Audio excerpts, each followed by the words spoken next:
Hola, buen día a todos. El día de hoy continuaremos desarrollando el contenido relacionado con la cantidad de movimiento lineal o momento lineal, y en este caso vamos a tocar ciertos temas relacionados con el proceso, si se puede decir así, en el cual dos objetos que van moviéndose con sus propias cantidades de movimiento lineal am, chocan, y estos choques de una manera u otra van a permitir, o en otros casos no, que la cantidad de movimiento lineal, o en este caso el momento lineal, se conserve. Entonces la pregunta será: ¿qué es lo que va a permitir de que esta cantidad de momento lineal se conserve? Pues en general, cuando nosotros hablemos de estos escenarios que les menciono yo, en el cual tenemos dos objetos que colisionan y chocan, y, y pues esto lo vemos en el día a día, ¿no? Podemos ver estos escenarios en una mesa de billar, podemos ver estos escenarios en dos vehículos que colisionan, incluso lo podemos extrapolar hasta en el mismo universo, ¿no? Con masas celestes, o en este caso masas de cuerpos masivos que colisionan, y pues también hay este tipo de procesos, ¿no? En asteroides o en meteoritos, cualquiera de estos escenarios podemos ver el tema del choques, ¿verdad? Entonces va a ser interesante poder desarrollar este tema, pero la pregunta es cómo podríamos comenzar a plantear el tema de la conservación de momento lineal. Entonces, para eso nosotros tenemos que recordar de que hablábamos anteriormente de que el impulso, que lo definíamos como J, iba a ser igual al cambio de la cantidad de momento P, ¿sí? Entonces, pues estos dos eran vectores. Entonces, si nosotros definíamos cuánto era delta P, nosotros decíamos que delta P iba a ser la resta del momento final menos el momento inicial, ¿sí? Entonces vean que esto es muy importante, porque aquí esta delta P me está indicando qué es lo que ocurre antes de que pues este proceso de choque ocurra, y lo que ocurre después de este proceso de choque. Entonces vamos a trabajar sobre esta ecuación y vamos a suponer, en el caso de J, recuerden que J era el impulso, vamos a suponer que el impulso, por el hecho de que, si ustedes recuerdan, J también dependía de F por delta T, vamos a suponer de que la variación de delta T es muy pequeña para poderla tomar en cuenta, y vamos a decir de que este producto de F por delta T es cero, ¿sí? Entonces, si queremos nosotros que se conserve este sistema en el cual dos objetos chocan, tenemos que asumir de que esta fracción delta t es casi igual a cero. ¿Y qué implica esto? Esto implica de que vamos a tener prácticamente objetos en los cuales no se va a tomar en cuenta ciertos factores, como la deformación, ¿verdad? De los objetos cuando chocan entre sí. Y esa deformación, pues lógicamente viene relacionada con este intervalo de tiempo, ya que si tenemos objetos que tienen esta capacidad de deformación, entonces el intervalo de tiempo podría volverse considerable, y J pues igualmente um, eh, se tendría que tomar en cuenta. Entonces, que delta t tienda a cero es porque estamos asumiendo de que los objetos son, si se puede decir así, no deformables, ¿sí? Son objetos no deformables, o al menos no se está tomando en cuenta el tema de la deformación elástica que podría tener el objeto, elástica o plástica, ¿no? Recuerden que hay dos tipos de deformación. Entonces, vamos a asumir de que esto no ocurre, y pues si esto es así, entonces yo puedo hacer de que mi J también tienda a cero, y nuestra ecuación queda algo así. Quedaría cero igual a PF menos PI. Entonces, si nosotros replanteamos esto, vean que esto quedaría planteado de esta manera. PI igual a PF. Y aquí esta ecuación es la que nosotros vamos a utilizar de aquí en adelante para resolver todos los problemas que involucren con choques, ¿sí? Entonces, todo lo que tenga que ver con choques, y ojo con esto, vamos a ver de que existe um, una clasificación de los choques en base a la conservación, no de la cantidad de momento, porque vean que la conservación de la cantidad de momento lineal es inherente, si se puede decir así, del escenario cinemático que está ocurriendo con el objeto, ¿no? O sea, los cambios de velocidad o lo que sea. Esto es referente a la deformación, pero si nos vamos al tema de qué ocurre con los cambios de velocidades, entonces ahí sí tiene una clasificación los choques, ¿no?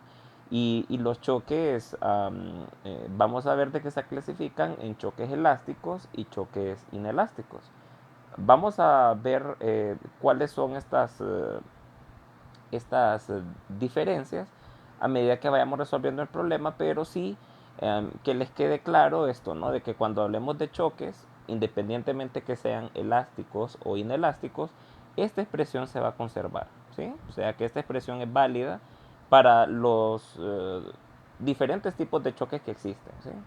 Entonces tenemos que, como les digo, familiarizarnos mucho con esta ecuación y también darse cuenta, ¿no? Que esta expresión puede ser válida para 2D y 3D, ¿no? O sea que si habláramos de 2D, pues tendríamos un escenario donde PI en X igual a PF en X y PI en Y igual a PF en Y. Y si fuera en 3D, pues tendríamos que incluir por ahí un PZX igual a un PZY, ¿verdad? Pero bueno, como les mencionaba al inicio, estos escenarios van a ser prácticamente no objeto de estudio para el curso y nos vamos a quedar únicamente evaluando ecuaciones al menos hasta 2 dimensiones, ¿sí? Bien, entonces teniendo claro ya esta ecuación que tenemos por aquí, entonces vamos a limpiar un poco este espacio y vamos a utilizar esa ecuación que acabamos de demostrar y la vamos a colocar aquí en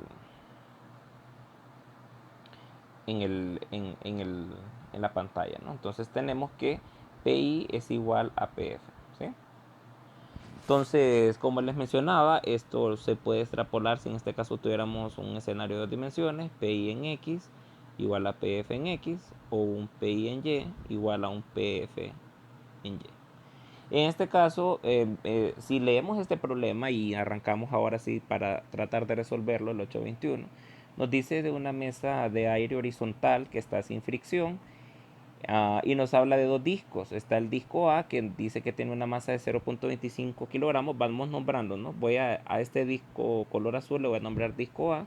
Entonces la masa del disco A, M sub A, es 0.25 kilogramos, ¿sí?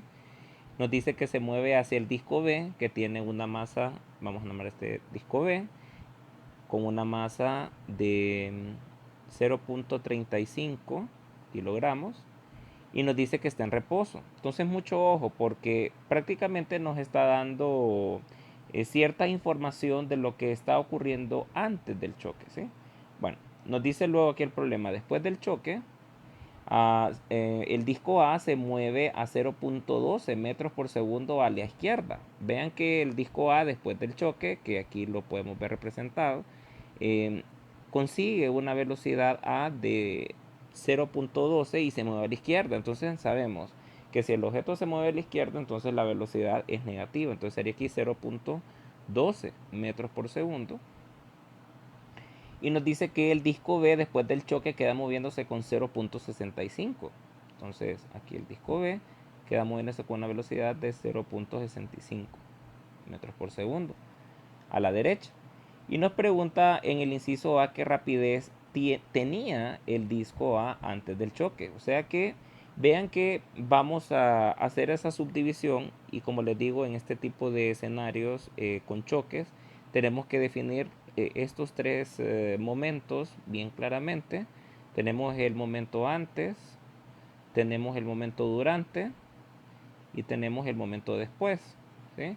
Entonces antes lo relacionamos con inicial, después lo relacionamos con final, ¿sí? Entonces prácticamente estos datos de velocidad sería un B sub A final, este sería un B sub B final. Nos decía el problema que el disco antes del choque estaba en reposo, entonces podríamos hablar de una B sub B inicial igual a cero. Y la incógnita aquí sería cuánto valdría la velocidad del disco A al inicio. Ok, entonces si nosotros identificamos eso, vean que el plano de choque de estos dos discos se queda enmarcado solamente en el eje de las X. Entonces nosotros nos vamos a concentrar en esta expresión que está aquí. PI en X igual a PF en X. Pero hay un detalle bastante importante. Vean que como las velocidades también están en un solo plano de movimiento, entonces hablar de una componente en X sería necesario porque sabemos que las magnitudes que están viendo representadas aquí son lógicamente velocidades a lo largo del eje X. Entonces no tendría sentido que nosotros remarcáramos como componentes en X porque es claro de que el movimiento se está dando solo en ese eje. Entonces vamos a utilizar una expresión más general que sería esta de aquí y pues lógicamente como les digo va implícitamente entendido de que es bajo un proceso de conservación del momento lineal en X. Vean que aquí como les digo, no hemos definido, no hemos establecido si el choque que está ocurriendo acá es elástico o inelástico. Como les menciono, sea que el choque sea inelástico o inelástico, esta expresión es válida. Entonces podemos utilizarlo independientemente de qué tipo de choque estemos viendo aquí ahora, ¿no? Entonces vamos a definir cuál es mi PI, o sea, mi cantidad de momento inicial, y para ello, pues tenemos que saber de que el PI va a estar relacionado con el momento inicial que tenga el disco A y el momento inicial que tenga el disco B. Igual PF, ¿no? PF va a estar relacionado con el momento final que tenga A y el momento final que tenga B. Entonces vamos a ir definiendo cada uno de estos P. Entonces, P inicial en A, P inicial en B, etcétera, ¿no? P final en B.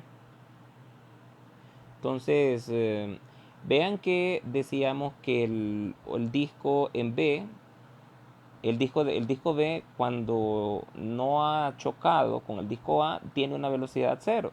Entonces desde ya podemos decir de que el momento inicial del disco B también va a valer cero. Entonces ese dato lo podemos ir colocando ya aquí, ¿verdad? Cero. Ahora con PIA, recuerden que PIA sería la masa del disco A por la velocidad inicial en A. Y esta pues no la sabemos, recuerden que esa es nuestra incógnita, ¿no? Y con el caso de los finales sí podemos calcularlo porque pues, conocemos las velocidades, ¿no? Y las masas también. Entonces aquí sería esta expresión algo así. Y ahora sustituimos, ¿no? Entonces encontremos cuánto sería PF en A. Sería MA, o sea, la masa del disco A 0.25. 0.25 kilogramos por la velocidad que tiene el disco A, que es de menos 0.12.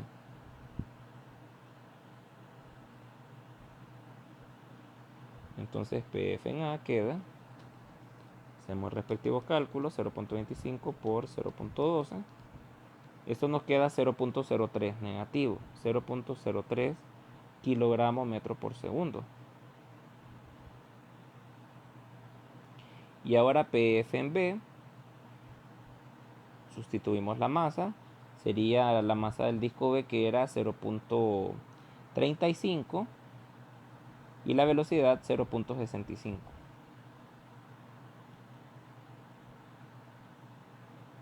0.35, 0.65 positivo, ¿no? Porque la velocidad iba a la derecha. Entonces, este cálculo nos queda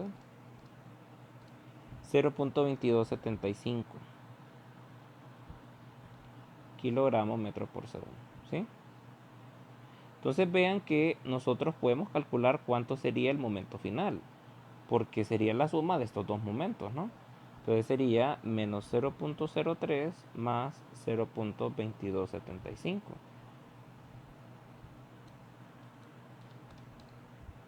y esto nos queda 0.1975 kilogramos, ¿sí?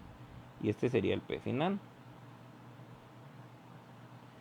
Ahora, sabiendo el P final, entonces aplicamos el modelo de conservación que me dice P inicial igual a P final. Y pues el P inicial, recuerden que sería la suma de este término más este término. O sea que solo nos queda esta expresión, que sería MA por BIA. ¿Cuál es la masa A? Pues ya sabemos que la masa A es 0.25. Entonces sería 0.25 por BIA igual a PF, que ya sabemos cuánto vale, que es 0.1975. Entonces, aquí si quieren coloquen las unidades. No recuerden que esto está en kilogramos y esto estaría en kilogramos, metro por segundo, cancelan los kilogramos y les queda solamente la unidad de metro por segundo. Entonces, BIA sería, despejando, ¿no? Sería 0.1975 entre 0.1975 entre 0.25. ¿Sí?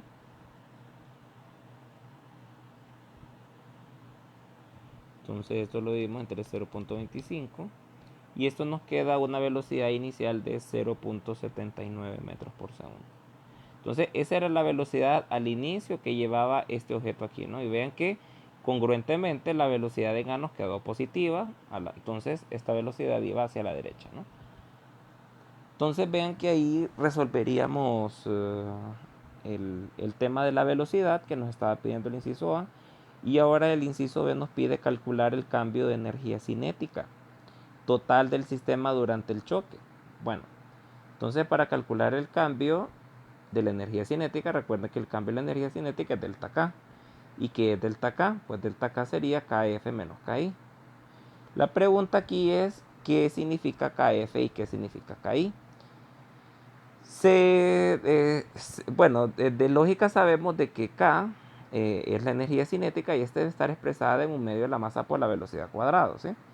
Pero cuando hablamos de KF, ojo con eso, cuando hablamos de KF, estamos hablando de la energía cinética que tiene el sistema al momento de que estos dos objetos chocan. O sea que aquí como tenemos dos discos, entonces mi KF tiene que ir relacionado con los dos discos. Entonces mi KF aquí tendría que ser una KF para el disco A y una KF para el disco B. Lo mismo para KI. KI tendría que ir relacionada con un KI para el disco A y un KI para el disco B. Y esto sería extrapolarlo a que al sistema tuviera dos o más discos. Si tuvieran tres discos, entonces aquí hablaríamos de un disco C y hablaríamos entonces también de un KFC o un KIC, ¿verdad? Entonces, mucho ojo con eso, ¿no? Ok, entonces, teniendo claro eso, entonces ahora nuestro reto es encontrar cada una de estas energías cinéticas.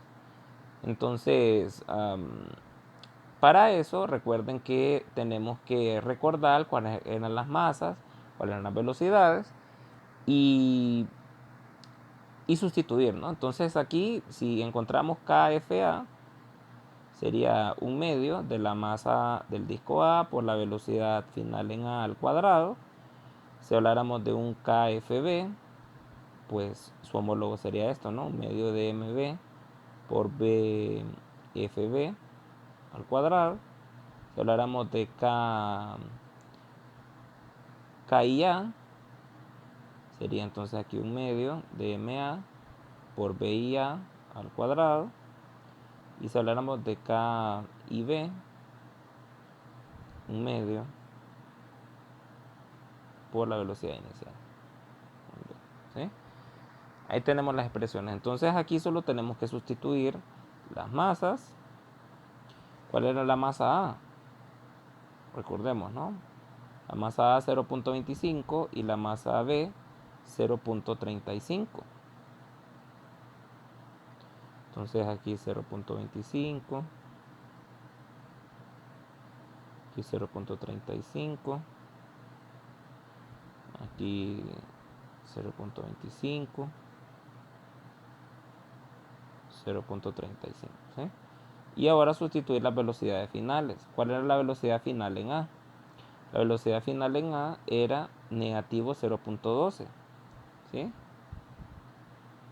Entonces acá por negativo 0.12 al cuadrado. ¿Cuál era la velocidad final en B? La velocidad final B era 0.65.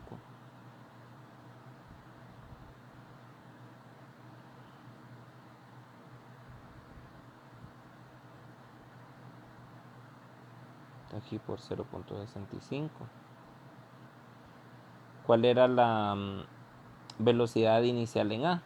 Ese es el cálculo que acabamos de hacer ahora, ¿no? La velocidad inicial en A era 0.79. Y la velocidad inicial en B, pues era cuando el disco está en reposo, entonces esto es 0, ¿no? Entonces, desde ya esto sabemos que va a ser 0, ¿sí? Ok, entonces ahora hagamos el cálculo para cada uno de estos tres y veamos qué es lo que nos está dando, ¿no? Entonces, para KFA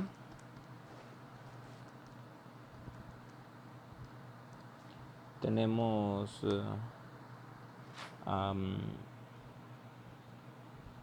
tenemos 0.0018, estos son joules, recuerden.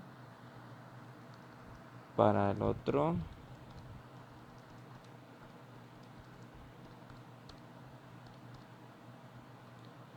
tenemos 0.074.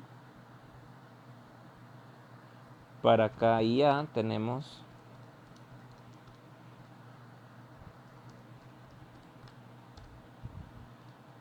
0.078 joules. Bien, entonces nuestro nuestro KF va a ser entonces la suma de KFA más KFB. O sea que aquí sería 0.0018 más 0.074. Y mi KI sería KIA más KIB, o sea 0.078 más 0 joules. Y hagamos la sumatoria, ¿no?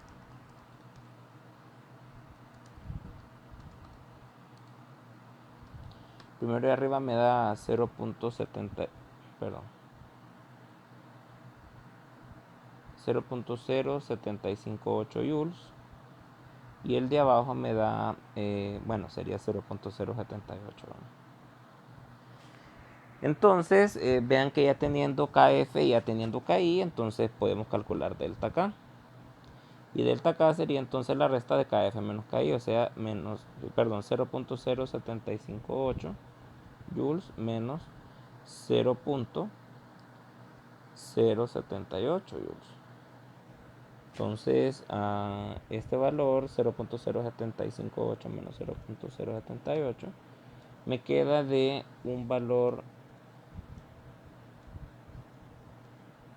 ya les digo cuánto, de menos 0.0022 joules. Este sería nuestro delta K. Entonces vean que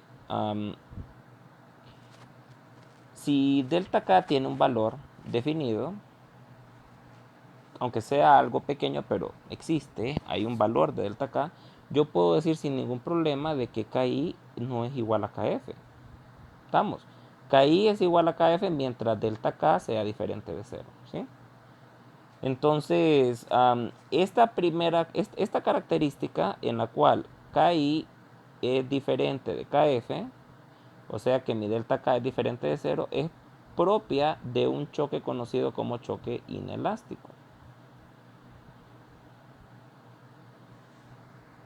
Choque inelástico. Ok, entonces, por lógica, ¿cuál sería entonces la característica que debería cumplir para un choque elástico? Pues para un choque elástico, KI tendría que ser igual a KF. Y por tanto, delta K tendría que valer 0. ¿Sí? Entonces, estas son las características que diferencian, si se puede decir así, a estos dos tipos de choques. Entonces, en este caso, para este problema, el choque, pues lógicamente sería inelástico. Y incluso ustedes podrían hacer relaciones de cómo fluctúa la energía, ¿no? Podrían decir, bueno, cuánto es KF en términos de KI, ¿verdad? Y sería simplemente dividir este valor entre este valor. Veamos a ver cuánto es ese valor. 0.0758 entre 0.078 me da como resultado 0.0971. O sea que podrían decir de esta relación que KF es el 0.97% de KI. O sea que en ese proceso de choque hubo, si se puede decir así, una pérdida de 3% en la cantidad de energía mecánica acumulada. Mucho ojo con esto, energía mecánica acumulada, porque literalmente cuando ustedes evalúan a KI y a KF y calculan delta K, entonces de una manera u otra esto se vuelve como una especie de evaluar dentro de nuestro modelo de choques la energía mecánica acumulada. ¿Por qué? Porque vean que en este escenario el disco, pues tanto A como B, está teniendo solamente una cantidad de energía acumulada en términos de energía cinética, no hay energía potencial, ahí no hay energía del resorte. Entonces podríamos decir de que la energía está únicamente representada como energía cinética. Entonces, que la energía mecánica, que como les digo, está representada en energía cinética, no sea constante, o sea que KI sea diferente de KF, esto me da a indicar de que pues la energía no se está conservando y quizás ese sea también otra característica que defina el choque inelástico, que no permite que la energía mecánica se conserve, cosa que sí lo permite los choques elásticos, ¿verdad? Entonces, mucho ojo con esto, ¿verdad? Porque esta es la como connotación al interno que trae también el tema de los choques elásticos y los choques inelásticos, ¿sí? Bien, entonces pasemos al siguiente. Vean que en este problema, en el 825, nos habla de esta persona que está parada sobre una superficie de hielo, ¿verdad? Que pues, lógicamente no hay fricción, y nos dice que aquí él utiliza unas balas, nos dan las masas, nos dan la velocidad con que sale la bala, y nos dice que la masa del cazador, incluyendo su rifle, es de 72.5 kilogramos. O sea que la combinación de todo este sistema, ¿no? ¿Sí?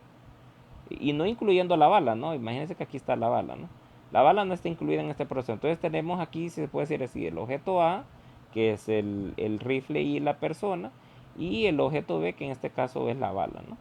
Entonces, primero que todo identificar este modelo así, ¿verdad? Que están los dos objetos, ¿no?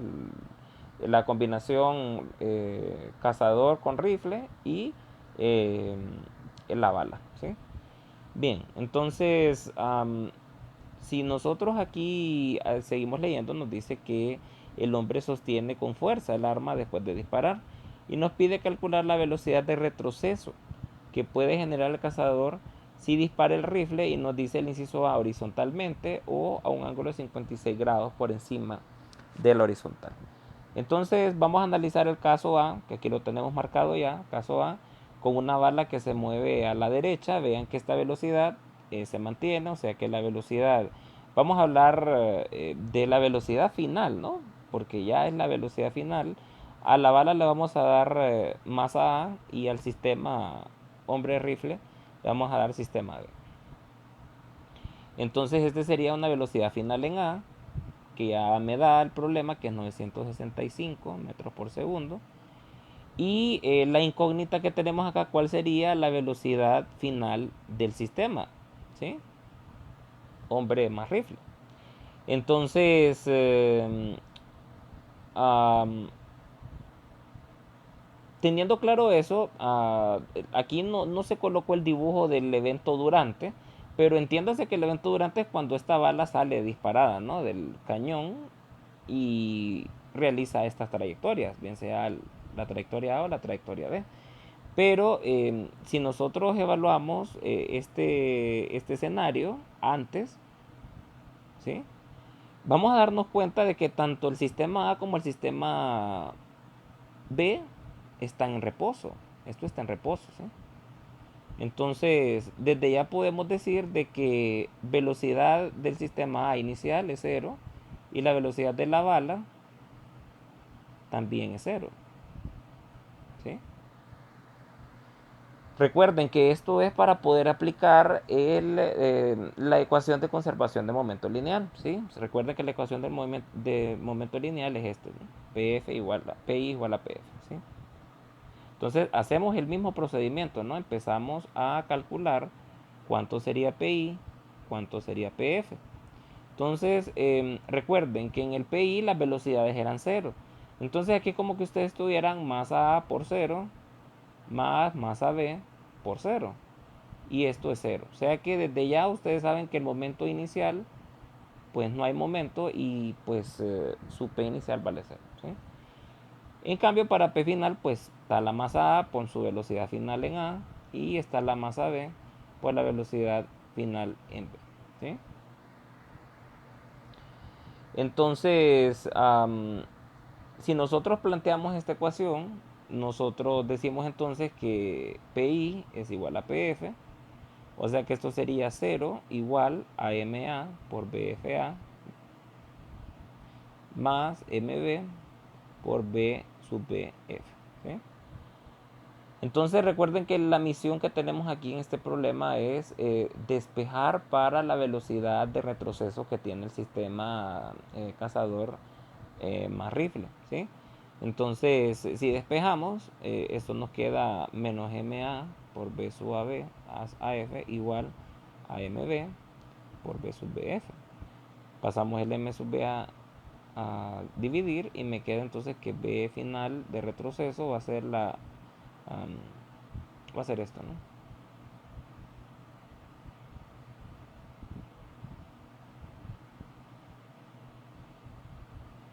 Entonces vean que nosotros sin ningún problema para el inciso A podemos ya encontrar esa velocidad porque tenemos los datos, tenemos la masa de la bala, tenemos la masa del sistema, hombre más rifle, y tenemos la velocidad con que salió la bala. Entonces hagamos el cálculo.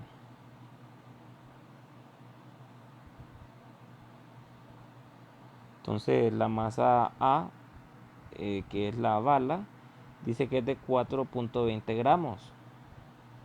Entonces aquí sería menos 4.20 gramos, o sea que sería en kilogramos, sería 0.00 4.20, ¿sí? Entonces sería 0.00442, ¿sí? 1, 2, 3, ¿sí?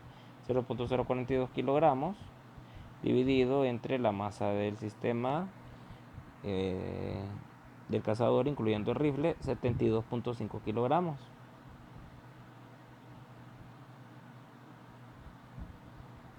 Bien, y aquí lo multiplicamos por la velocidad de salida que tiene la bala, que es de 965 metros por segundo.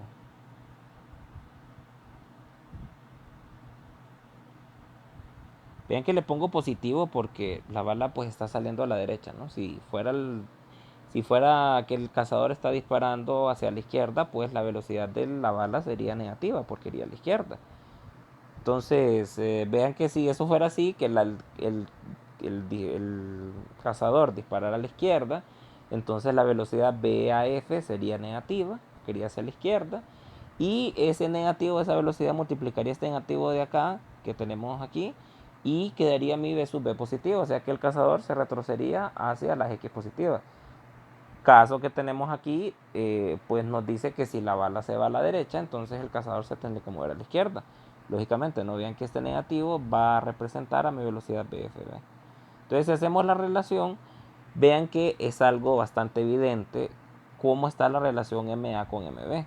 Vean que en este caso MA es bastante pequeño, o sea, mucho menor que MB. ¿Qué significa esto? De que si MA es mucho menor que MB, entonces la mayoría de veces la velocidad B sub BF va a tender a cero, o sea que va a ser una velocidad bastante pequeña. Así que no nos esperemos de que el cazador al disparar con su rifle se vaya a retroceder mucho, ¿no? O sea, ya aquí depende mucho también de, de cómo fluctuamos la masa de la bala, ¿no? Entonces, ahí pues si quisiéramos que el cazador retrocediera con una velocidad mucho mayor, pues o incrementamos la velocidad de disparo del rifle o le aumentamos la masa a la bala, ¿verdad? Entonces, bueno, si hacemos esta relación, dividimos.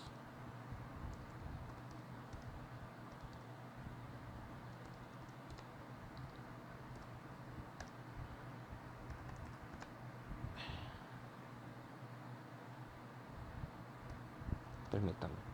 0.042 entre 72.5 por 965.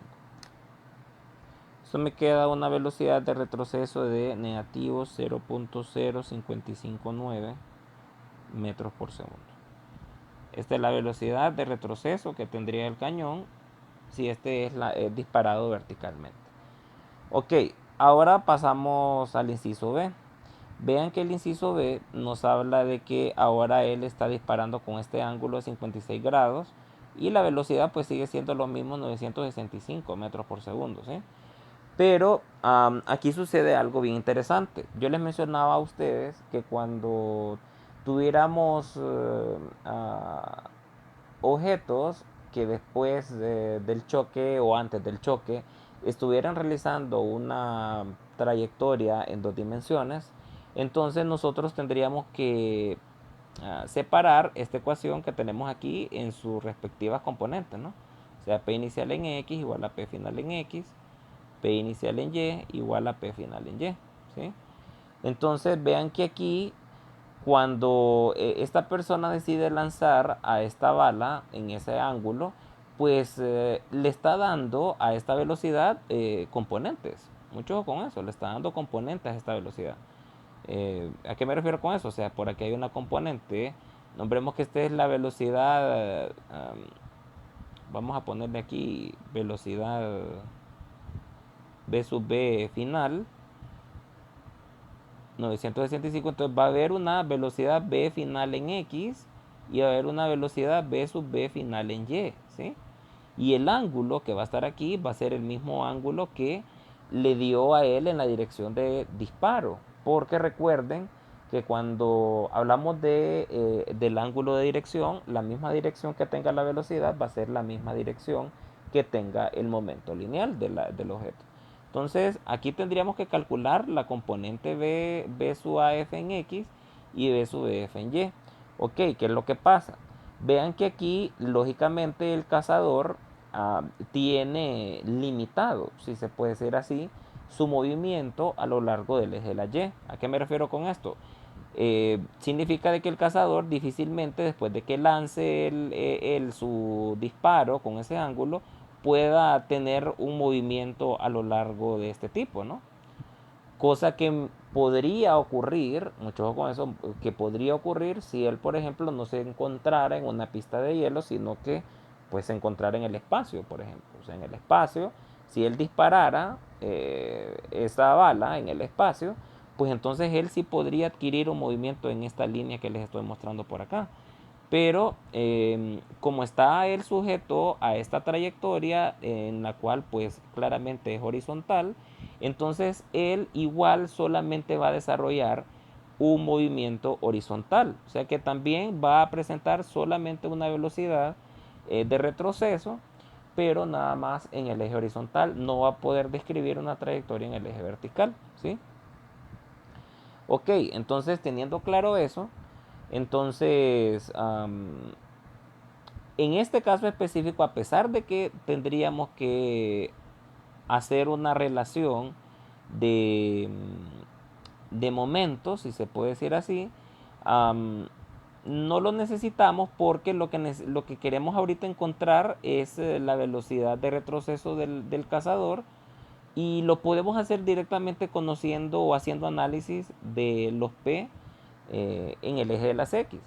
Ya más adelante vamos a hacer problemas en los cuales sí vamos a necesitar em, desarrollar estas dos ecuaciones, porque recuerden que hay algunos problemas que pues necesitamos aplicar todas las ecuaciones disponibles para resolver o encontrar todas las incógnitas. Recuerden que pues el número de incógnitas tiene que ir relacionada con el número de ecuaciones que dispongamos. En este caso no ocupamos utilizar dos ecuaciones. Con solo utilizar esta, nosotros podemos encontrar esa velocidad de retroceso del cazador. Entonces, habiendo aclarado eso, entonces vamos a utilizar solamente el P en X. Entonces aquí sería P inicial en X igual a P final en X. ¿Sí? Y pues, lógicamente, si recordamos, cuando el cazador estaba en reposo, pues no tenía velocidades. O sea, que la velocidad BI sea cero y que la velocidad B sub BI también sea cero, significa que sus componentes en X y Y también son cero. Mucho ojo con eso. Entonces, si estamos aquí en X, pues entonces P inicial en X también es cero, ¿sí? Porque los dos estaban en reposo, ¿sí? Entonces esto me queda cero igual a PF en X. ¿Y qué es PF en X? Sería la masa de la bala, en este caso la masa A, le decíamos, ¿no? Y la masa A por la velocidad, ojo con eso, la velocidad de la bala final en X más la masa del cazador, que le decíamos la masa B, por la velocidad del cazador en B final en X. Que pues, como les decía, ya que el cazador solo va a estar limitado a ese movimiento horizontal, esta expresión B sub BFX se puede expresar nuevamente solamente como la B sub BF, porque solo se mueve en ese plano de movimiento. ¿Sí? Si no, entonces tendríamos que aclararlo, no es decir, está en X, está en Y. ¿Sí? Entonces, si despejamos nuevamente ahora para B sub BF, pues vean que esto me quedaría algo así, me quedaría, bueno, MA por acá, entonces aquí sería negativo, perdón, aquí sería M, este es M sub B, ¿sí? Y aquí quedaría menos MA por BAF en X, y, y vean que la velocidad BAF en X pues sería la velocidad BAF, que es la velocidad final de la bala, que era los 900 y pico, esto, pero multiplicada por el ángulo. Vean que aquí yo les mostraba el ángulo, ¿no? Vean que BF en X sería relacionada con el coseno del ángulo. ¿De qué ángulo? Pues del ángulo que se le dio a ese disparo, que es 56, ¿no? Entonces, sería aquí por coseno de 56 grados, ¿sí? Entonces, sustituimos esta expresión aquí y nos quedaría algo así. M sub B, velocidad B sub BF igual a MA por BAF por el coseno de 56, ¿sí? Entonces, B sub BF sería siempre la relación. Vean, aquí me come negativo, no es que hay un negativo. Negativo menos MA entre M sub B por B sub AF por el coseno de 56 grados, ¿sí? Entonces sustituimos, me quedaría, aquí ya tenía estos valores, ¿verdad? Vean que MA era 0.0042, negativo 0.0042 entre 72.5 kilogramos acá, se cancelan. La velocidad final, que eran los 965 metros por segundo,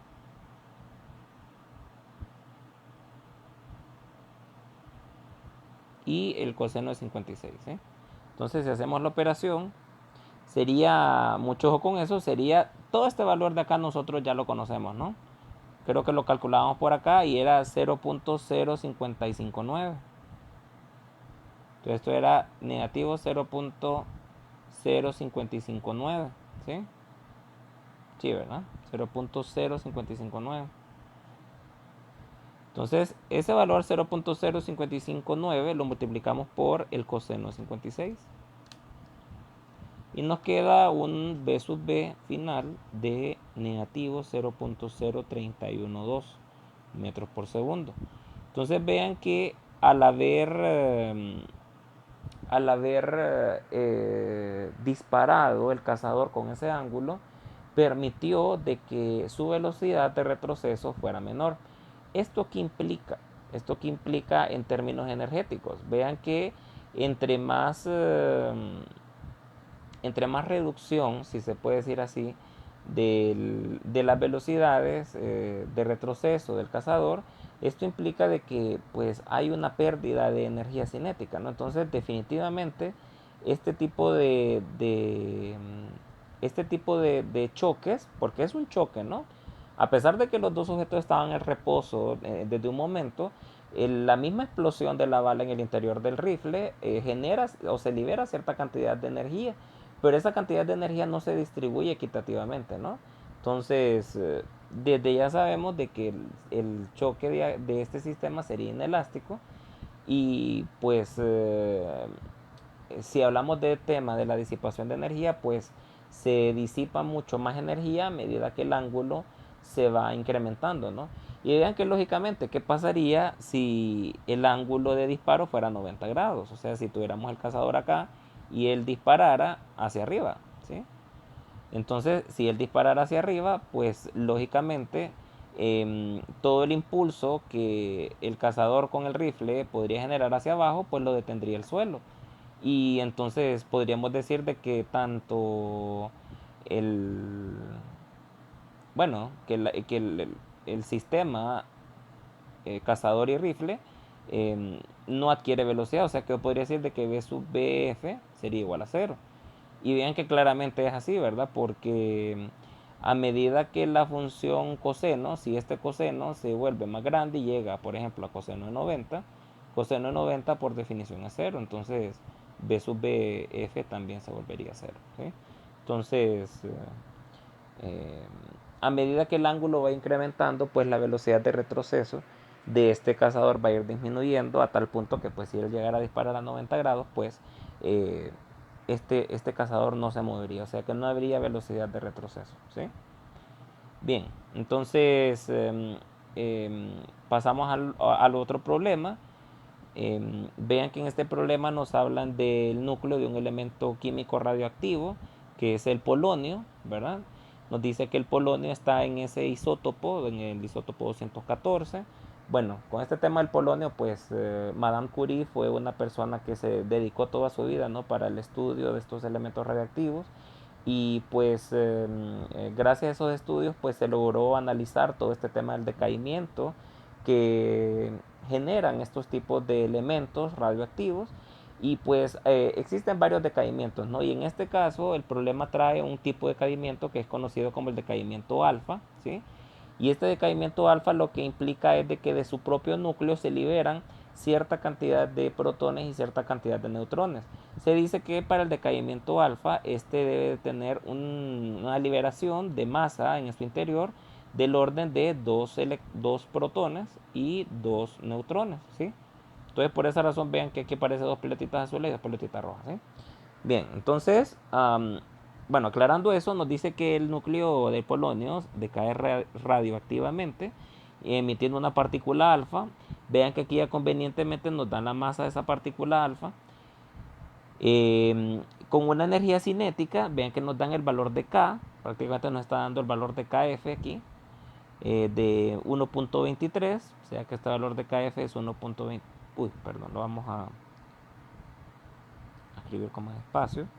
Sería aquí un KF de 1.23 por 10 a la menos 12. Vean que la energía es pequeña porque estamos hablando de elementos de partículas, ¿verdad? Cuya masa es eh, prácticamente inexistente, es una masa muy muy pequeña, ¿no? Bien, entonces nos dice acá que supongamos que el polonio estaba inicialmente en reposo, o sea que esto, vean que aquí está el,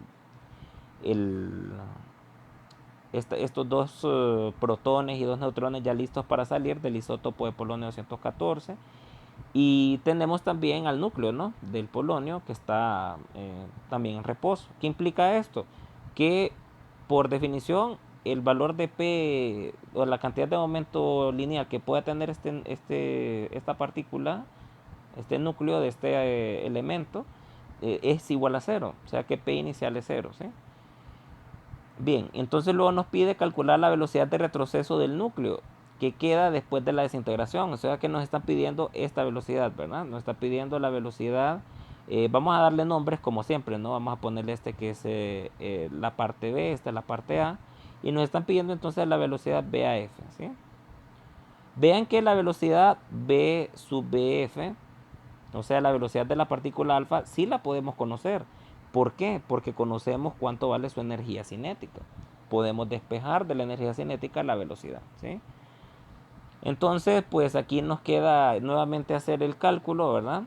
Y vean que, bueno, yo convenientemente les tenía acá estos dos valores de la masa del protón, la masa del neutrón, porque el problema sin ningún eh, o sea, el enunciado del problema no necesitaba darles a ustedes este valor de esta masa.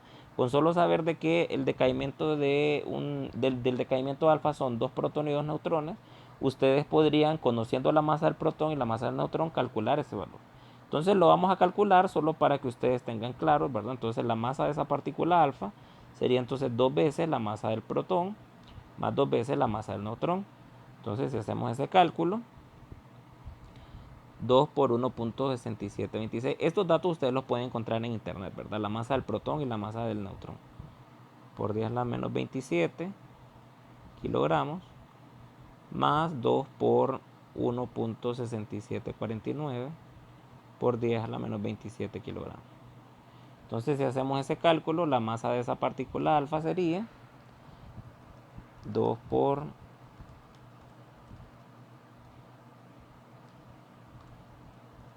más 2 por 0.6749. Y esto nos queda una masa de 6.695 por 10 a la menos 27 kilogramos, ¿sí? Entonces vean que, no sé, revisemos cuánto era el valor que daba el problema. Yo generé 6.695 y el problema me daba 6.65. Entonces, como quieran, aquí el problema ya les da este dato, no necesitan calcularlo, pero si en dado caso lo calcularan, pues tendrían que irse con los 6.695 por 10 a la menos 27 que calculamos hace poco. Entonces vamos a utilizar este valor, porque el problema lo da, ¿verdad? Entonces vamos a usar una masa de alfa que sea 6.65 por 10 a la menos 27 kilogramos. Vamos a usar este valor, ¿sí? Bien, entonces teniendo claro eso, entonces planteamos nuevamente, ¿no? Decimos P inicial es igual a P final. Entonces sabemos que P inicial es cero. Entonces aquí sería la masa de la partícula alfa por la velocidad final que tiene esa partícula alfa más la masa del, ¿cómo le ponemos? La masa del, híjole, la masa del el elemento, vamos a poner la masa del elemento por la velocidad. Bueno, dábamos nombres, ¿verdad? Sí, disculpen, aquí nosotros eh, le decíamos a la partícula, le decíamos a la partícula alfa B, ¿verdad? Y a la masa del núcleo del elemento polonio A. Entonces vamos a colocarle como es, ¿verdad? Entonces que sería MA velocidad BA final y aquí MB B sub B final. Entonces queremos encontrar este término, ¿no? La velocidad final de retroceso prácticamente que va a tener la partícula o el elemento, ¿sí? Entonces me quedaría B sub AF igual a menos MB. Ustedes ya saben este cálculo, ¿verdad? Del despeje, no lo voy a volver a repetir detalladamente.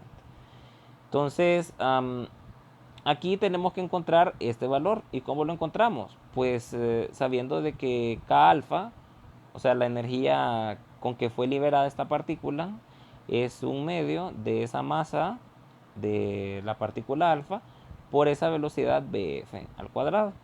Entonces vean que yo puedo despejar para la velocidad bf, b sub bf. Entonces quedaría b sub f al cuadrado igual a 2 veces la energía de la partícula alfa entre la masa de esa partícula alfa. O sea que B sub BF sería raíz de esto, ¿no? Raíz de K alfa entre la masa alfa. Entonces B sub BF, sustituyamos los valores, sería 2 veces K. Recuerden que era un K bien pequeño, ¿verdad? 1.23 por 10 a la menos 12.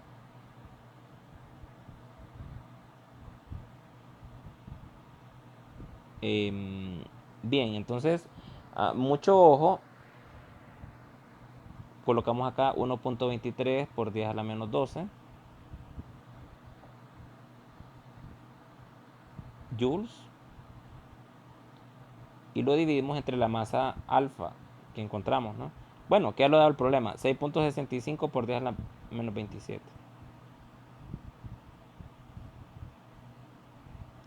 Y esto está en kilogramos, ¿sí? Entonces, joule sobre kilogramos y aplicando la raíz, ustedes pueden comprobar cuáles son las unidades, pero eso nos va a devolver metros por segundo, ¿sí? Entonces hacemos la operación. Mucho con los exponenciales, yo les recomiendo a ustedes siempre cuando estén con su calculadora abrir paréntesis cuando estén realizando este tipo de operaciones, ¿sí? 6.65 por 10 a la menos 27. Esto nos da 3.70 prácticamente por 10 a la 14 y esto le sacamos raíz y nos queda una velocidad de 1.923.000. No, miento, más grande, ¿verdad? La velocidad es de 19.233.429.54 metros por segundo. Estas velocidades, lógicamente, son velocidades relativistas. ¿Por qué velocidades relativistas? Porque si nosotros expresáramos la velocidad de la luz es del orden de 3 por 10 a la 8 metros por segundo. Entonces 3 por 10 a la 8 son, vamos a ver, son 300 millones, ¿sí? Son 300 millones de metros por segundo, ¿sí?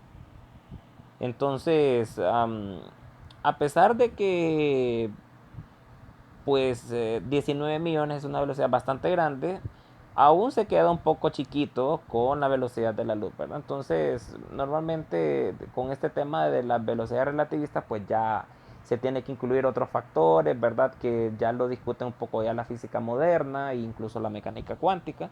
Pero en este caso, pues esta velocidad no llega a ser una velocidad para considerarse una velocidad relativista. Y pues vamos a dejar el cálculo como un objeto cualquiera, ¿no? A pesar de que la velocidad es bastante grande, les pongo el contexto de cuánto vale la velocidad de la luz para que se den cuenta que aún no es lo suficientemente grande para poder considerar otros factores que incluye la física de partículas, si se puede decir así. Bien, entonces teniendo la velocidad v sub b, f, entonces podemos ya calcular cuánto vale la velocidad v a f, ¿sí? Entonces la velocidad de retroceso, velocidad v a f, será la relación de las masas que hablábamos, ¿no? Sería mv entre ma. Recuerden que mv viene relacionada con la partícula alfa, entonces esto sería m alfa entre negativo, ¿verdad? Entre el m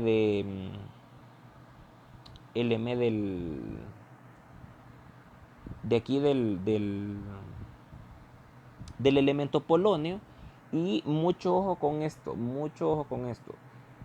Como ustedes pueden ver, cuando, cuando ocurre este proceso de desintegración, el elemento, en este caso el polonio, al liberar esa partícula alfa, en teoría él está perdiendo, y eso tienen que verlo ustedes, en teoría este núcleo está perdiendo esta masa que fue desprendida de él. O sea, quizás aquí se mira como que es un añadido, pero realmente, si ustedes lo vieran esto en la realidad, esto estaría en una sola esfera, ¿no? O sea, esto fuera una sola esfera, ¿sí? Fuera una sola esfera, pues llena de estos elementos, ¿no? Pero fuera una sola esfera. Entonces, cuando esta esfera que está con todos estos elementos, con todos sus protones y todos sus neutrones, liberan dos protones y dos neutrones en esta partícula alfa. Entonces, en teoría, esta masa remanente que queda del polonio ya no es la masa de todo su núcleo, sino que es la masa de su núcleo que tenía anteriormente, que nos lo da el problema por acá. Eh, o bueno, no lo da, ¿verdad? Pero recuerden que con solo el hecho de que el problema me diga cuál es el isótopo que tiene este elemento, yo puedo calcular la masa de ese núcleo, ¿sí? Entonces yo lo que voy a hacer es que voy a utilizar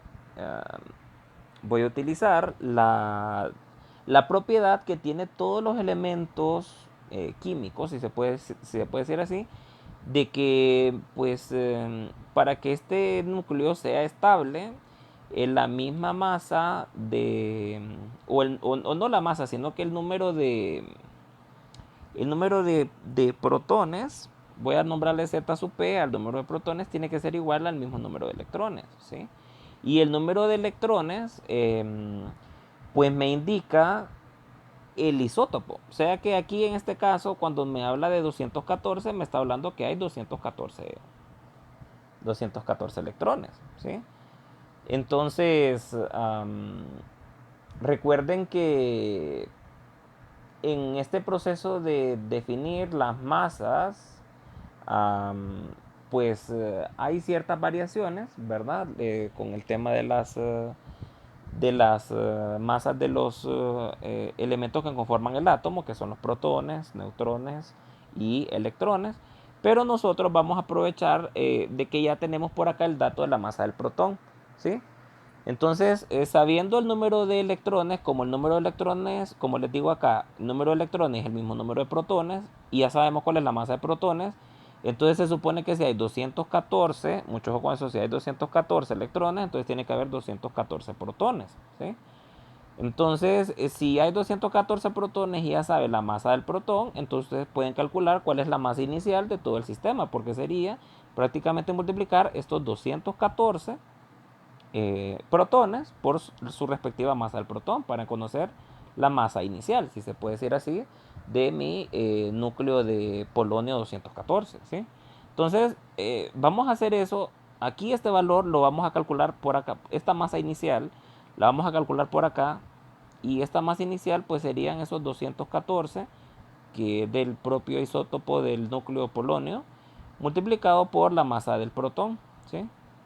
Entonces aquí sería 214 por 1.67 por 10 a la menos 27 kilogramos.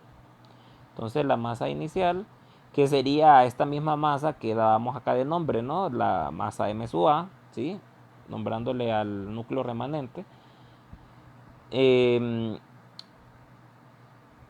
bueno, M sub I, ¿verdad? La masa inicial sería, vamos a ver, vamos a borrar aquí un poco. M sub I sería 214 por los 1.67 por 10 a la menos 27. Esto me queda una masa de 3. Vamos a ver, 57, 3 por 10 a la menos 25 kilogramos, ¿sí? Esta era la masa inicial, recuerden, masa inicial. Pero el M sub A que nosotros debemos de meter aquí es el remanente de lo que queda. ¿Y cuál es el remanente de lo que queda? Entonces M sub A, mucho ojo con eso, M sub A va a ser la masa inicial que tenía el núcleo de polonio 214 menos lo que se desprendió de la masa de la partícula alfa. ¿Sí se entiende eso, no? O sea, la partícula alfa le quitó cierta cantidad de masa después de esa desintegración. Entonces, la M sub A que ustedes van a colocar dentro del análisis del proceso de conservación de momento lineal no puede ser la masa inicial porque ya la partícula alfa le robó cierta cantidad de masa. Entonces, ustedes a esa masa inicial le tienen que quitar esa masa de esa partícula alfa. Entonces, si hacemos esa resta, me queda 3.573 por 10 a la menos 25 menos la masa de M alfa, que eso lo tenemos por aquí, que es 6.65 por 10 a la menos 27. Y esto me queda entonces un valor de 3.57 por 10 a la menos 25 kilogramos, ¿sí?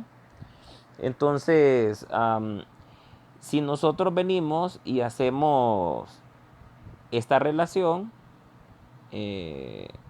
bueno, aquí quedaría multiplicada por la velocidad por B sub BF, ¿verdad? Que ya lo tenemos por acá. Entonces, si ustedes hacen esta relación y dividen, vamos a incluir otra hoja acá porque creo que necesitamos trabajar en un espacio un poco más. Entonces, si anotamos esto, ¿no? B sub AF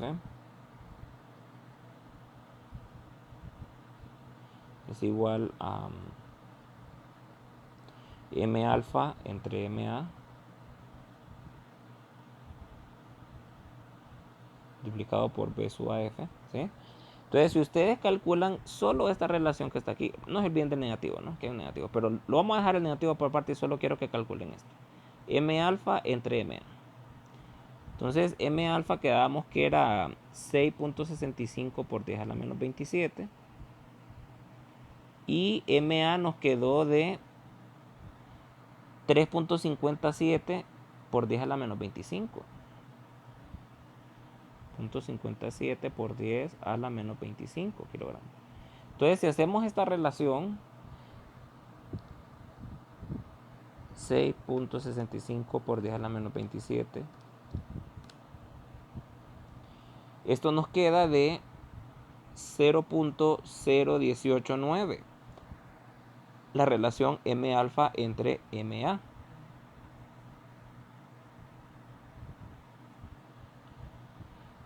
Entonces, ¿qué me está indicando eso? Me está diciendo de que M alfa es solamente 0.0189 de MA.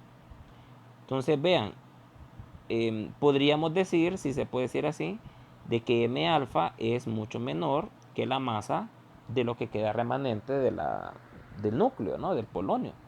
Entonces, si M alfa es mucho menor que MA, entonces podemos decir sin ningún problema de que la velocidad de retroceso que va a tener el núcleo después de esta liberación de la partícula alfa, bueno, eh, disculpen, es que aquí le puse B sub, esto es B sub B, ¿verdad? Entonces, la relación B sub BF va a ser mucho menor que la velocidad de la partícula alfa, ¿sí? Entonces, sabiendo eso, sabiendo esta relación que vale 0.019, entonces yo puedo decir de que la velocidad de retroceso del núcleo sería entonces solo un 0.0189 de la velocidad B sub AF. O sea que esto sería 0.0189 multiplicado por la velocidad que calculamos por acá, que son 19.233.000.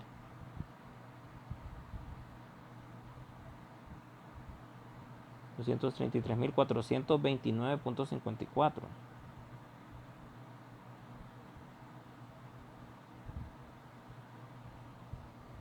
Multiplicamos esto.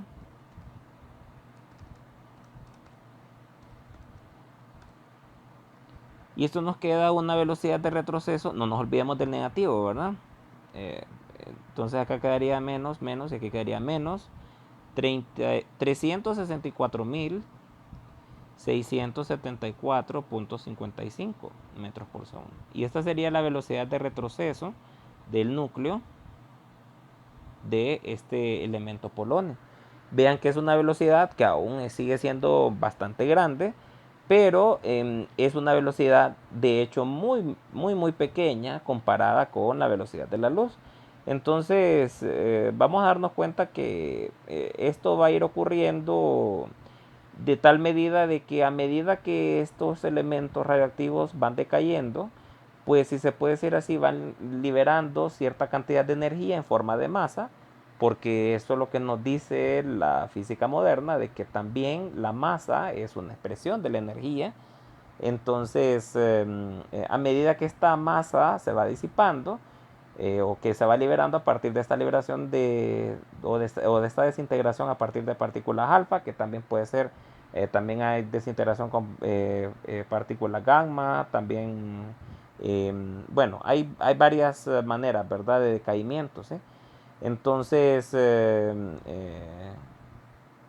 todos estos procesos van a ir generando de que estos elementos vayan perdiendo masa, y pues eso es la desintegración. La desintegración radioactiva hace que elementos altamente radioactivos, a medida que vayan decayendo, se vuelvan elementos relativamente estables. Estables, si se puede decir así, de que ya no hay más procesos de decaimiento a partir de radiación. Y eso es lo que ocurre, ¿no? Si nosotros hemos visto con los accidentes nucleares, por ejemplo el que ocurrió en Chernobyl, pues fue eso, ¿no? Se estaba utilizando un elemento radioactivo que lógicamente tenía su proceso de desintegración radioactiva, y pues ocurrió el accidente. Este elemento se dispersó por el ambiente, y pues hoy en día aún sigue su proceso de desintegración, y en ese proceso de integración envía radiación, ¿verdad? Esa radiación es la que pues es muy perjudicial en el caso de los seres humanos, para nuestro organismo, ¿verdad? Entonces, esto es lo que ocurre, ¿no? Estos elementos posteriormente se van a ir descomponiendo, van a ir perdiendo masa. Vean que estas partículas alfa le van robando masa al núcleo, y en ese proceso de liberación de masa, pues el núcleo se va volviendo más estable y se va convirtiendo en otros elementos, ¿verdad? Bien, les di un poco de contexto, ¿verdad? Para que se pueda entender qué es lo que estamos resolviendo ahí, ¿verdad? Bien, entonces pasamos a este problema, al 8.41. Y en este problema, vean que nos hablan de ya de un escenario en dos dimensiones.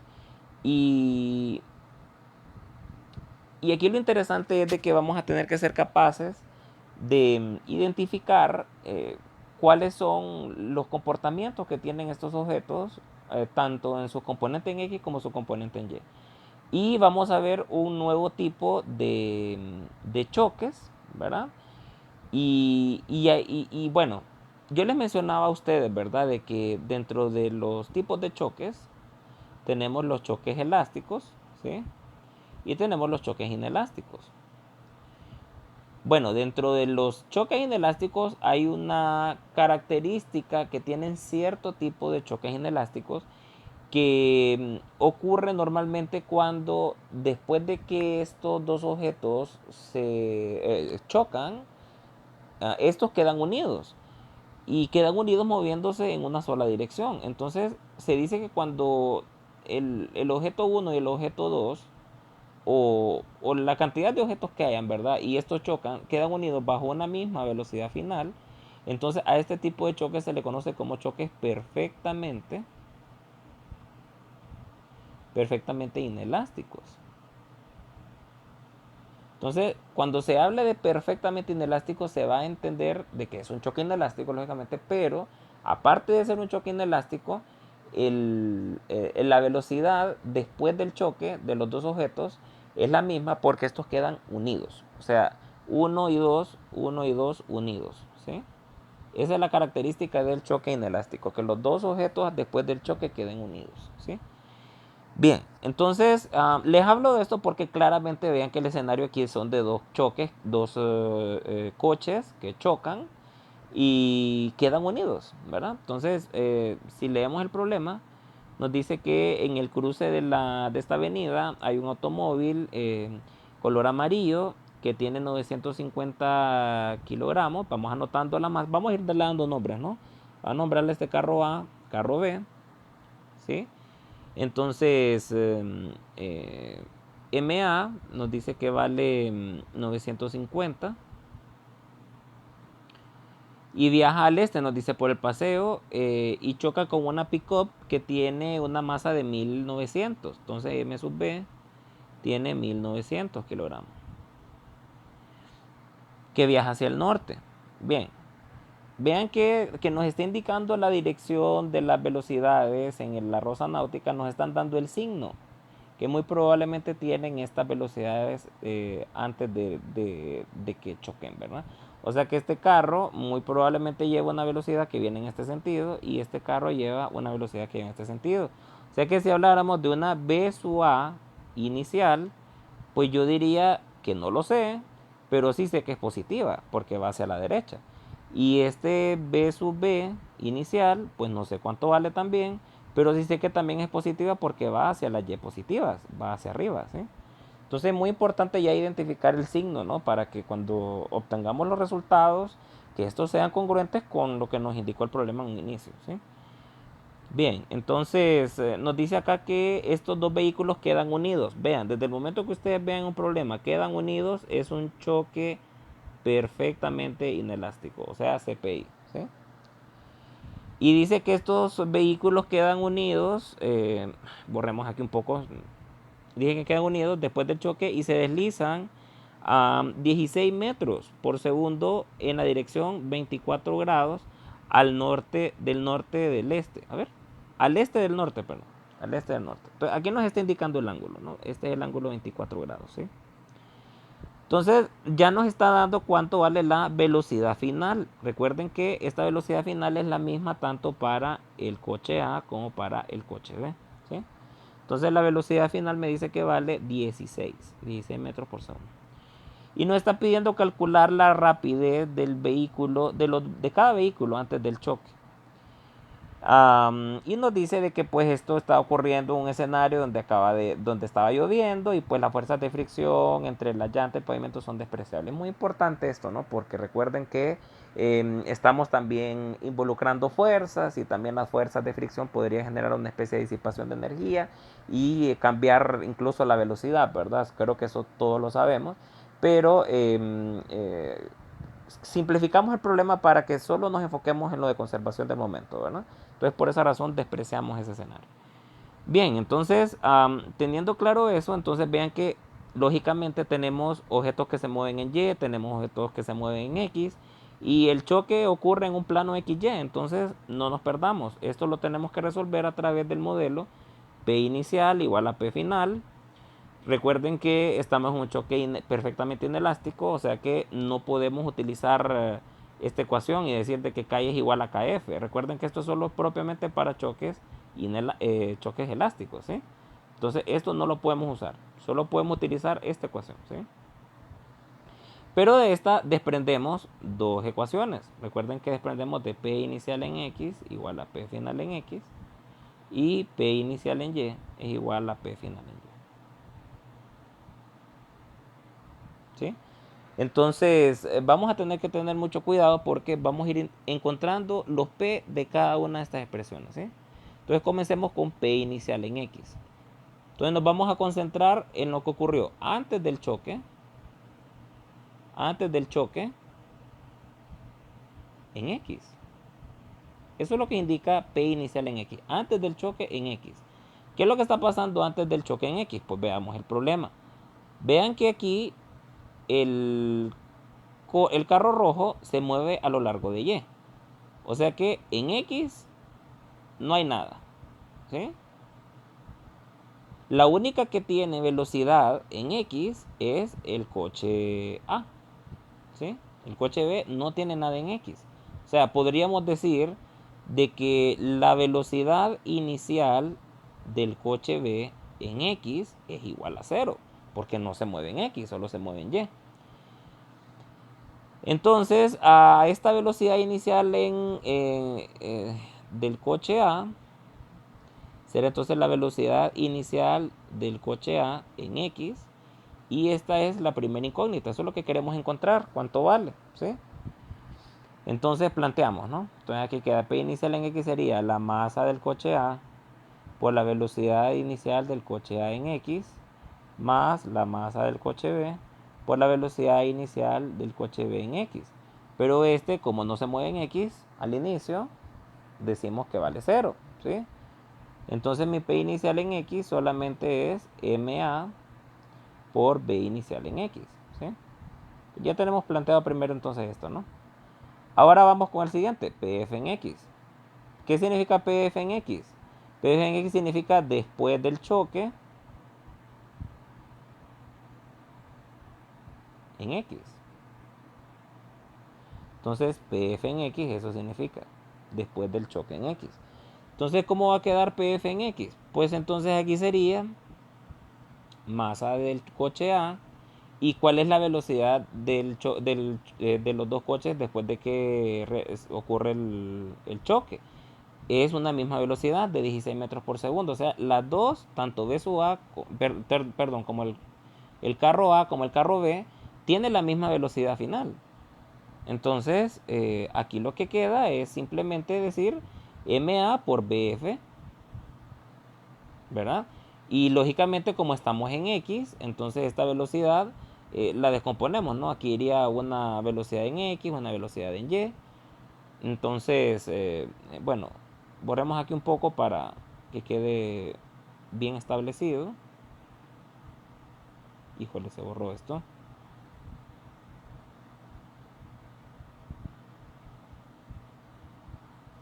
Vamos a ahorrar un poco.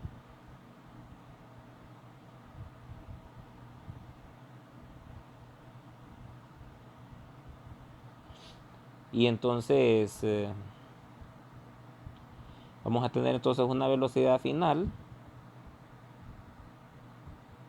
Tener sus componentes. Vean que estas componentes yo las pongo ya como que pues ustedes ya tienen claro, ¿no? Porque vean que esta velocidad final queda representada prácticamente en el primer cuadrante. O sea, esta velocidad final queda representada en el primer cuadrante. ¿Y qué significa el primer cuadrante? Que la componente tanto en X como en Y es positiva. O sea que aquí quedaría BF en X y aquí quedaría BF en Y. Y el ángulo de 24 grados, mucho ojo con esto, el ángulo de 24 grados que está aquí, yo lo puedo representar como un ángulo, porque vean, si 24 grados acá, este ángulo de acá debería de ser 90 menos 24 y esos son 66. Entonces, 66 grados. Y estos 66 grados que está aquí serían estos 66 grados que están acá. Me explico, o sea que mucho ojo con esto, ¿no? Porque si quieren trabajar con el 24 grados, háganlo, pero esos 24 grados tendrían que ser estos 24 grados de aquí, ¿verdad? Y tendrían que, pues, representar a la velocidad en Y a través del coseno y la velocidad en X a través del seno. Entonces, ahorita en estos casos no es conveniente estar confundiendo definiciones que estamos estableciendo para cada una de sus coordenadas, o sea que estamos ahorita hablando de análisis en X, análisis en Y, entonces lo más conveniente es dejar lo que esté en X con el coseno y lo que esté en Y con el seno, y eso lo van a hacer a través de ángulos medidos a partir del eje X, ¿sí? O sea con 66 grados. ¿Sí?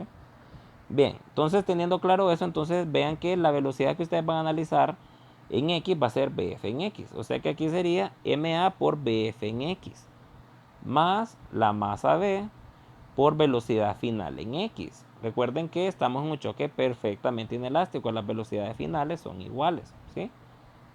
Entonces, aquí ya tenemos planteado PF en X, ¿sí? Ahora vamos con P inicial en Y. Entonces P inicial en Y sería antes del choque en Y. Entonces aquí ustedes tendrían P inicial en Y igual a masa A por velocidad inicial del carro A en Y más masa en B por velocidad inicial del carro B en Y. Entonces volvemos al dibujo. Vean qué está pasando en el caso del análisis en Y. Vean que el único que tiene velocidad en Y es el coche B. El coche A solamente se mueve en X, o sea que yo puedo decir sin ningún problema que la velocidad inicial del coche A en Y vale 0, porque el coche A no se mueve en Y, ¿sí? Entonces la velocidad inicial en A del coche A en Y es 0, ¿sí? Entonces mi P inicial en Y quedaría solamente M sub B por velocidad inicial de B en Y, ¿sí? Bien, entonces teniendo ahora solo nos queda el PF en Y, que sería entonces después del choque en Y. Entonces PFY sería masa del coche A por velocidad final en Y, mucho ojo con eso, más masa B por velocidad final en Y. ¿Sí? Entonces ya tenemos planteadas las ecuaciones, ¿verdad? Entonces ahora lo que nos queda es unirlas. Entonces vamos a unir P inicial en X con P final en X, o sea que vamos a unir este punto con este punto, ¿sí? Y vamos a unir este P inicial en Y con este P final en Y, ¿sí? Mucho ojo con eso, ¿verdad? Bien, entonces pasamos a la siguiente hoja.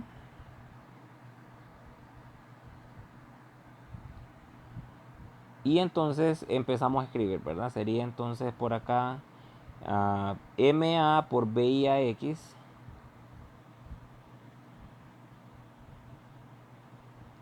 igual a MA por BFX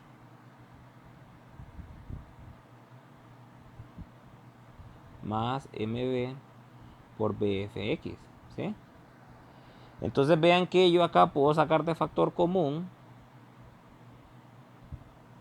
el BFX y me quedaría MA más MB por BFX, ¿sí? O en otras palabras, MA BIAX es igual a MA más MB por BF por el coseno de 66. Recuerden que eh, esta BF en X sería la velocidad final por el coseno del ángulo que está aquí, que es 66. ¿Sí? Igual con Y, ¿no? Entonces sería BF por el seno de 66. ¿Sí? Entonces aprovechamos esa expresión y aquí quedaría entonces BF por coseno de 66. Recuerden que lo que queremos despejar aquí es B inicial en X. Entonces mi B inicial en A en X, que sería la velocidad que llevaba el coche A antes del choque, sería la relación MA más MB entre MA por BF por coseno de 66. Entonces sustituimos cuáles son la masa A y masa B. La masa A 950, la masa B 1900.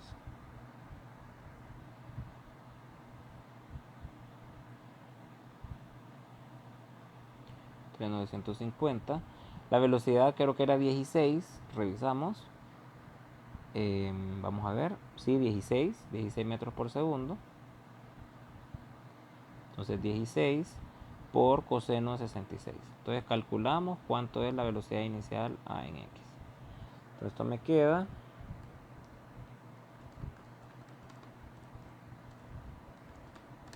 150. Todo este término me queda 3. ¿Sí? Todo este término me queda 3. Entonces sería 3 por 16 por coseno de 66. Y esa velocidad del coche A era de 19.52 metros por segundo. ¿Sí?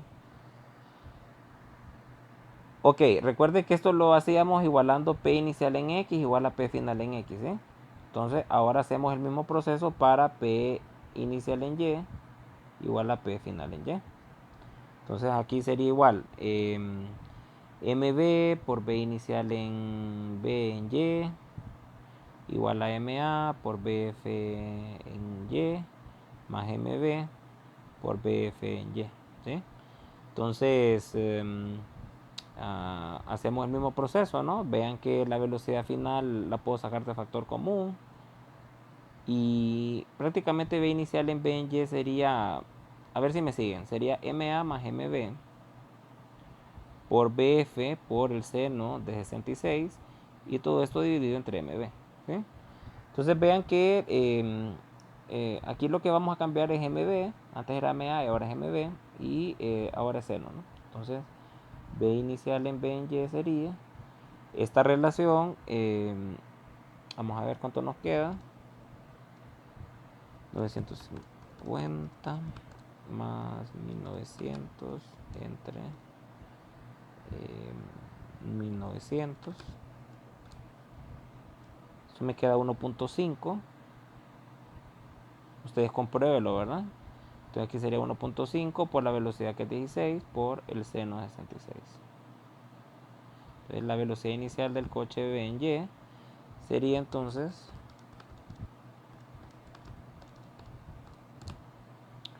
21.92.